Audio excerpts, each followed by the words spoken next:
बच्चों, इस वीडियो में हम गद्य खंड का दूसरा पाठ मंत्र, उसके गद्यांश पर आधारित यानी गद्यांश पर आधारित जो प्रश्न हैं तो वो प्रश्नोत्तर कराएंगे, प्रश्नों के उत्तर कराएंगे।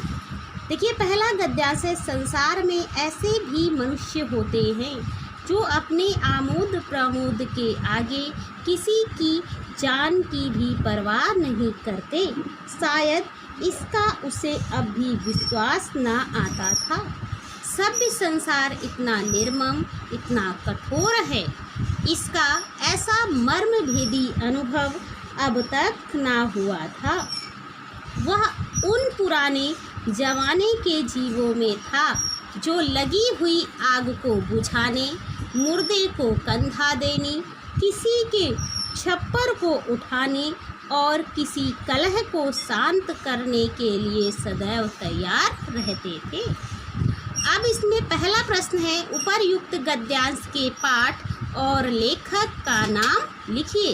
उपर्युक्त गद्यांश के पाठ का नाम मंत्र और लेखक का नाम मुंशी प्रेमचंद है। दूसरा प्रश्न है, रेखांकित अंश की व्याख्या कीजिए। रेखांकित अंश कहाँ से कहाँ तक है? सभ्य संसार इतना निर्मम से लेकर के रहते थे। देखिए इसकी व्याख्या, रेखांकित अंश की व्याख्या। लेखक बूढ़े भगत की मानसिक अवस्था का चित्रण करते हुए कहते हैं कि उसे अपने साथ हो चुके उस अमानवीय व्यवहार पर विश्वास ही ना होता था। कारण वह उन लोगों में से था जो जीवन भर दूसरों की निस्वार्थ सेवा करते रहते हैं। अतः सभ्य समाज से उसकी ऐसी ही अपेक्षाएं थी। सभ्य समाज की ऐसी निर्ममता का अनुभव तो उसे पहली बार हो रहा था। वह तो ऐसे लोगों में से था जो दूसरों के घर में लगी आग को बुझाते हैं। पास पड़ोस में किसी की मृत्यु होने पर उसे कंधा देते हैं, पड़ोसी के घर का छप्पर उठवाते हैं और दूसरों के झगड़ों को समाप्त कराने के लिए सदैव तत्पर रहते हैं। तीसरा प्रश्न है, बूढ़े भगत को किस प्रकार के मनुष्यों का अनुभव ना हुआ था? बूढ़े भगत को इस प्रकार के मनुष्यों का अनुभव ना हुआ था जो अपने आमोद प्रमोद अर्थात मनोरंजन के आगे किसी की जान की भी परवाह नहीं करते। दूसरा गद्यांश है, अरे मूर्ख, यह क्यों नहीं कहता कि जो कुछ ना होना था हो चुका, जो कुछ होना था वह कहाँ हुआ? माँ बाप ने बेटे का सेहरा कहाँ देखा? मृणालिनी का कामना तब क्या पल्लव और पुष्प से रंजित हो उठा? मन के वह स्वर्ण स्वप्न जिनसे जीवन आनंद का स्रोत बना हुआ था क्या पूरे हो गए? जीवन के नृत्यमय तारिका मंडित सागर में आमोद की बहार लूटते हुए क्या उसकी नौका जलमग्न नहीं हो गई? जो ना होना था वह हो गया। पहला प्रश्न है, उपर्युक्त गद्यांश के पाठ और लेखक का नाम लिखिए। अब इस गद्यांश में भी वही है, उपर्युक्त गद्यांश के पाठ का नाम मंत्र और लेखक का नाम मुंशी प्रेमचंद। क्यों?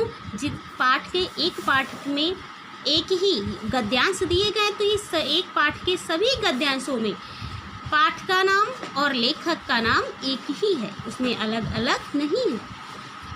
दूसरा है रेखांकित अंश की व्याख्या कीजिए। रेखांकित अंश कहाँ से कहाँ तक है? जो कुछ होना था से लेकर नहीं हो गई। रेखांकित अंश की व्याख्या, लेखक का कहना है कि झाड़ने वाले की बात सुनकर डॉक्टर चड्ढा का मित्र उसकी बात को मूर्खतापूर्ण बताते हुए कहता है कि जो होना चाहिए था वह तो हुआ नहीं, हुआ वह है जो नहीं होना चाहिए था।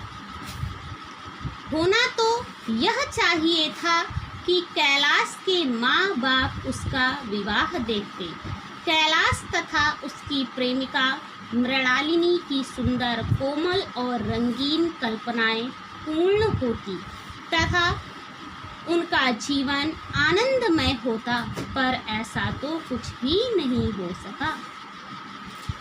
उसके जीवन की समस्त इच्छाएं तो पूरी हुए बिना ही समाप्त हो गईं। जब वह तारों की जगमगाहट से शोभित जीवन रूपी सागर की नाचती लहरों पर जब नौका विहार का आनंद ले रही थी, तब क्या उसकी नौका डूब नहीं गई? भाव यह है कि ऐसा नहीं होना चाहिए था, पर ऐसा ही हो गया। प्रश्न है, यह क्यों नहीं कहता कि जो कुछ ना होना था हो चुका? वाक्य का आशय स्पष्ट कीजिए। अब देखिए, ये जो वाक्य है किसने कहा था? तो कैलाश की गंभीर स्थिति देखकर मंत्र से झाड़ने वाला निराश होकर कहता है, जो कुछ होना था हो चुका, अर्थात अब कुछ भी संभव नहीं। ये सुन करके डॉक्टर चड्ढा का मित्र आक्रोशपूर्वक यह वाक्य कहता है। इसका आशय यह है कि ऐसा युवक जिसे अभी जीवन का सुख भोगने के लिए जीना चाहिए था, वह अनहोनी का शिकार होकर मृत्यु को प्राप्त हो गया। आगे तीसरा गद्यांश है, वही हरा भरा मैदान था, वही सुनहरी चांदनी एक निःशब्द संगीत की भांति प्रकृति पर छाई हुई थी, वही मित्र समाज था, वही मनोरंजन के सामान थे, मगर जहाँ हास्य की ध्वनि थी वहाँ अब करुण क्रंदन और अश्रु प्रवाह था। प्रश्न, उपर्युक्त गद्यांश के पाठ और लेखक का नाम लिखिए। उपर्युक्त गद्यांश के पाठ का नाम मंत्र और लेखक का नाम मुंशी प्रेमचंद। रेखांकित अंश की व्याख्या कीजिए। रेखांकित कहाँ से? वही हरा भरा से लेकर प्रवाह था। लेखक का कहना है कि डॉक्टर चड्ढा के पुत्र की वर्षगांठ जिस हरे भरे मैदान में बड़ी धूमधाम से मनाई जा रही थी, वह मैदान अब भी वैसा ही हरा भरा दिखाई पड़ता था। वही स्वच्छ चांदनी अब भी प्रकृति पर बिछी हुई थी, जो कुछ समय पहले बिछी थी, जब मधुर संगीत के साथ जन्मदिन का उत्सव मनाया जा रहा था।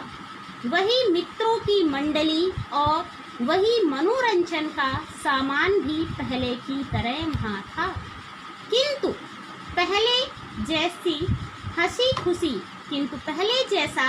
हंसी खुशी का वातावरण अब वहाँ नहीं था।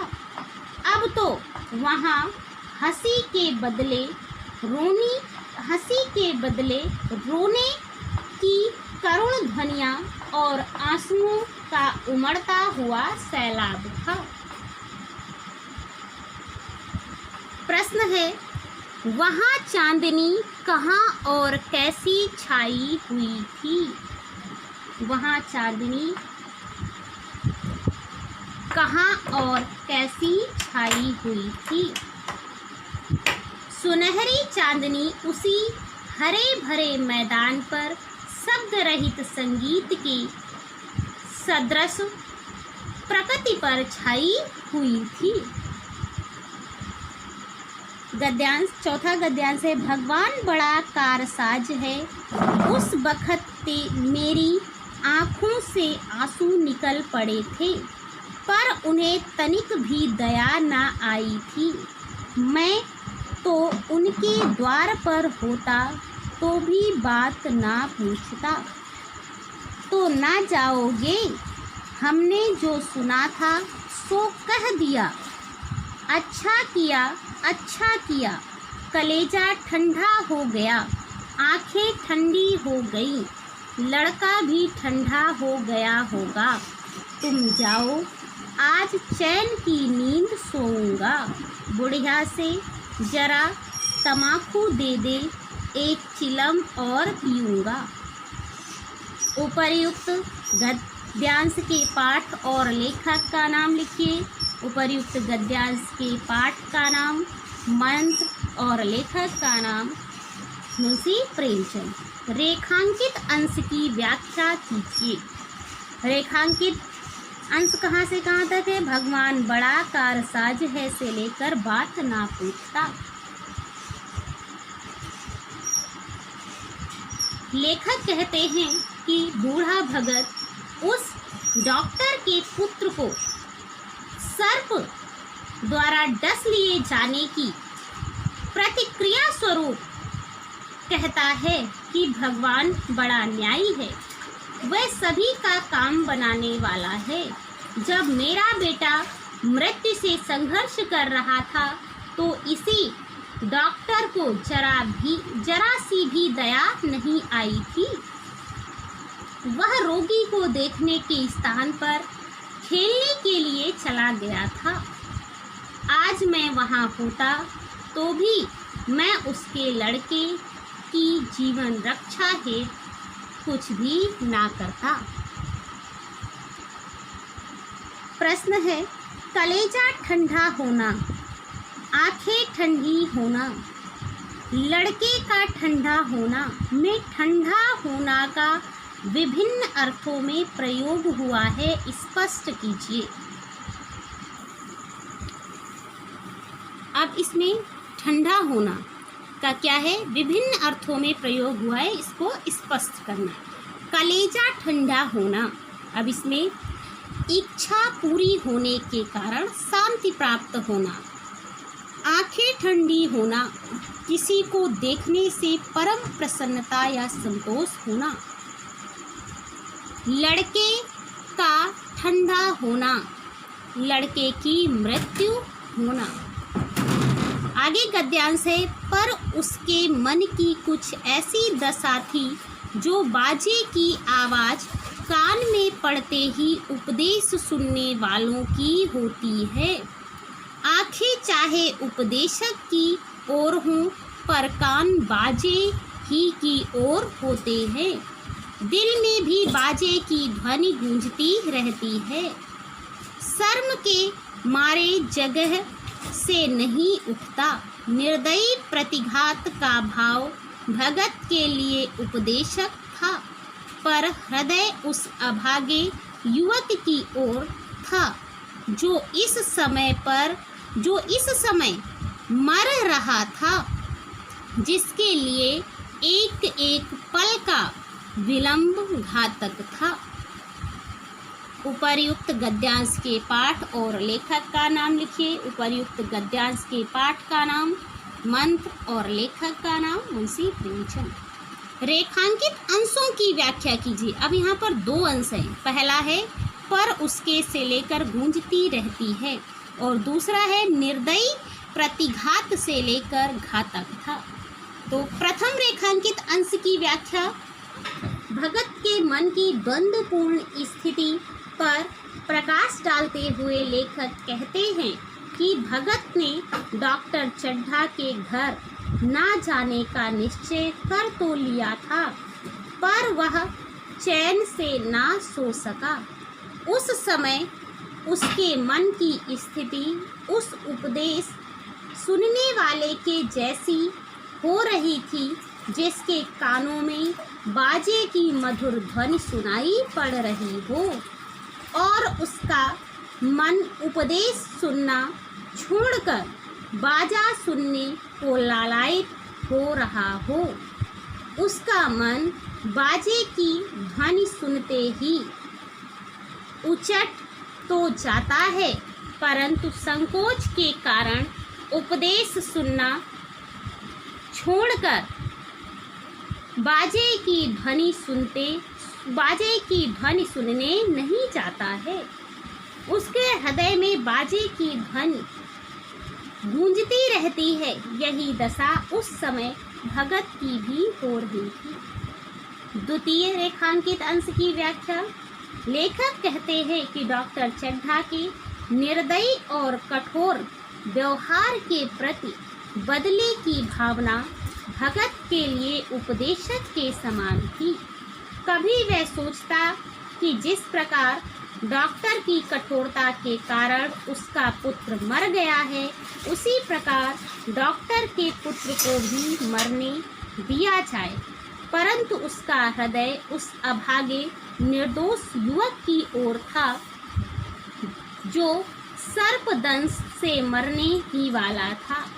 भगत की आत्मा उसका उपचार कर उसके प्राण बचाने के लिए उसे प्रेरित कर रही थी, जो कि मृत्यु के निकट चला जा रहा था और जिसके लिए एक एक क्षण का विलंब भी अत्यधिक घातक था, अर्थात प्राण लेवा था।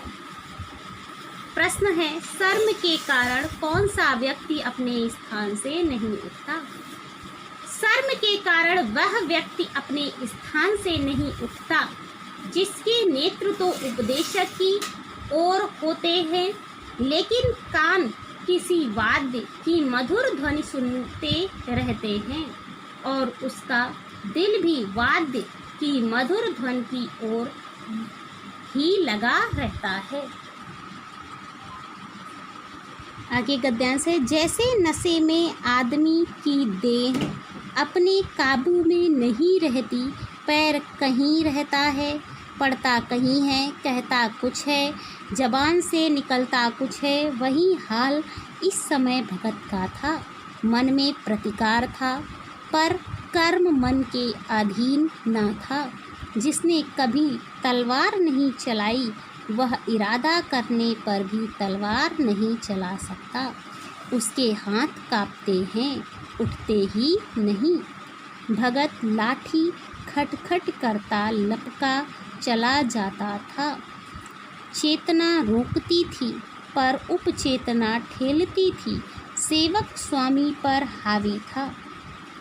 उपर्युक्त गद्यांश के पाठ और लेखक का नाम। पाठ का नाम मंत्र, लेखक का नाम मुंशी प्रेमचंद। रेखांकित अंशों की व्याख्या कीजिए। रेखांकित अंशों की व्याख्या। अब इसमें 2 रेखांकित अंश हैं। प्रथम रेखांकित अंश की व्याख्या। चौकीदार के द्वारा कैलाश की मरणासन्न स्थिति की बात सुनकर भगत की स्थिति ऐसी हो गई जैसे वह नशे में हो। जिस प्रकार नशे में डूबे हुए व्यक्ति का अपने शरीर पर कोई नियंत्रण नहीं रह जाता, वह चलना किसी और चाहता है और उसके पैर पड़ते कहीं और हैं। वह कहना कुछ चाहता है, किंतु उसकी जिह्वा से निकलता कुछ और ही है। यही दशा इस समय सांप का विष उतारने में सिद्धहस्त बूढ़े भगत की हो रही थी। उसके मन में डॉक्टर चड्ढा से बदला लेने की भावना प्रबल थी। वह चाहता था कि वह कैलाश का विष उतारने डॉक्टर चड्ढा के घर ना जाए, पर दूसरी ओर उसके कर्म पर उसके मन का अधिकार नहीं था। द्वितीय रेखांकित अंश की व्याख्या। लेखक कहते हैं कि जिसने कभी तलवार ना चलाई हो, वह अवसर आने पर निश्चय करके भी तलवार नहीं चला सकता। तलवार हाथ में लेते ही उसके हाथ कांपने लगते हैं। भगत भी ऐसे ही व्यक्तियों में से था। जिसने कभी बदला लेने की भावना से कोई कार्य किया ही नहीं था। यही कारण था कि अपनी कर्तव्य भावना से प्रेरित बूढ़ा भगत अपने हाथ की लाठी से खटखट करता तीव्र गति से डॉक्टर चड्ढा के घर की ओर बढ़ा चला जा रहा था। यद्यपि एक ओर उसकी बुद्धि अर्थात चेतना उसको आगे बढ़ने से रोकती थी, तथापि उसका अंतर्मन अर्थात उपचेतना उसे आगे बढ़ने के लिए प्रोत्साहित करती थी। भगत की अंतर आत्मा अर्थात उपचेतना उसकी बुद्धि अर्थात चेतना पर हावी थी। प्रश्न है, कौन सेवक था और कौन स्वामी? सेवक स्वामी पर हावी कैसे था?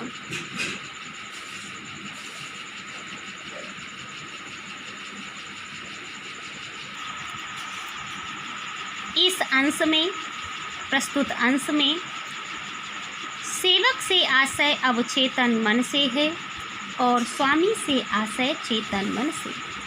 सामान्यतया चेतन मन का नियंत्रण अवचेतन मन पर होता है, लेकिन भगत की स्थिति इसके विपरीत थी। उसका चेतन मन उसे डॉक्टर चड्ढा के यहाँ जाने से रोकता था, लेकिन अवचेतन मन प्रेरित करता था। इसीलिए यहाँ कहा गया है कि सेवक स्वामी पर हावी था। आगे गद्यांश है, आज उस दिन की बात याद करके मुझे जितनी ग्लानि हो रही है, से लेकर कहाँ तक है? सामने रहेगा, यहाँ तक है। अब इसमें रेखांकित अंश कहाँ से कहाँ तक है? वह कुछ लेगा नहीं से लेकर सामने रहेगा। उपर्युक्त गद्यांश के पाठ और लेखक का नाम ये आप लोग कर लेंगे। दूसरा है रेखांकित अंश की व्याख्या। रेखांकित अंश की व्याख्या में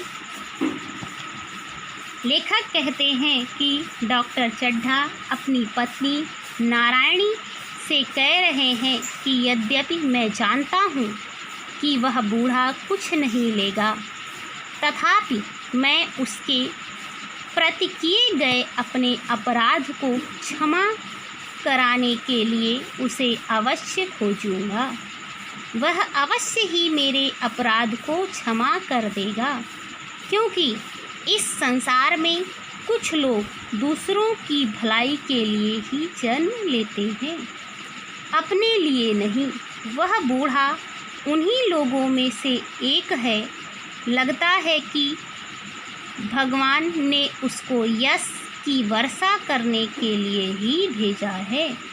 अपनी निस्वार्थ सेवा भावना से उसने मुझे सज्जनता और निस्वार्थ सेवा का ऐसा आदर्श दिखा दिया है, जिसे मैं जीवन के अंतिम क्षण तक याद रखूँगा। प्रश्न है, डॉक्टर चड्ढा को कौन सी बात याद करके ग्लानि हो रही है? डॉक्टर चड्ढा को उस घटना का स्मरण हो जाता है जब वह बूढ़ा अपने इकलौते पुत्र को मृतप्राय अवस्था में उनके पास लेकर आया था और वह उसे देखे बिना गोल्फ खेलने के लिए चले गए थे। आज बूढ़े के द्वारा अपने ऊपर किए गए उपकार के कारण उन्हें अपने उस दिन के व्यवहार पर अपार दुख हो रहा है।